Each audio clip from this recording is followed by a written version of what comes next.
franchisee lang po ako hanggang sa napagdesisyonan ko na maging party din po ng B1T1 Takeaway Coffee kasi nakita ko po yung potential niya. Baby pa lang siya, 100 na yung operational na branches niya. Ngayon, to 200 na, mag-open na, magiging 200 na in just 2 years. Tapos 6 countries na agad. Kaya nakaka-proud. Isa po ang Singapore. Yes, proud tayo of course sa mga Pilipino, di ba? At isa si B1T1 Takeaway Coffee na magsisimula to take over the world. Joke lang.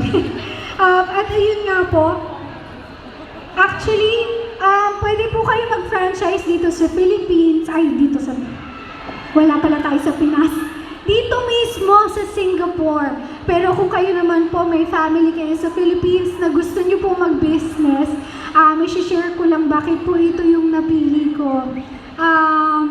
Unang-una, po kasi ang coffee everyday, parte na siya ng buhay natin araw-araw. Tapos nakita ko rin na yung B1T1 Takeaway Coffee, napaka-affordable ng coffee nila. Tapos kalasa siya, nung masasarap talaga at high quality na coffee sa buong mundo even. Kasi di ba minsan nagta-travel ako, nakakatikim ako. At ito nakakatuwa kasi sobrang affordable po niya. Kaya ako po siya napili. So, sinamahan po ako ni Sir Mon from B1T1. By the way, ayan po si Sir Mon. Sir Mon, share mo naman. Bakit po ba si B1T1? Ang sarap po ng coffee kahit affordable.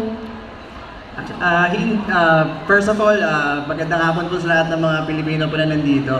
And we're happy, no? Sir Mon, kailangan po magsayaw. Bago, joke.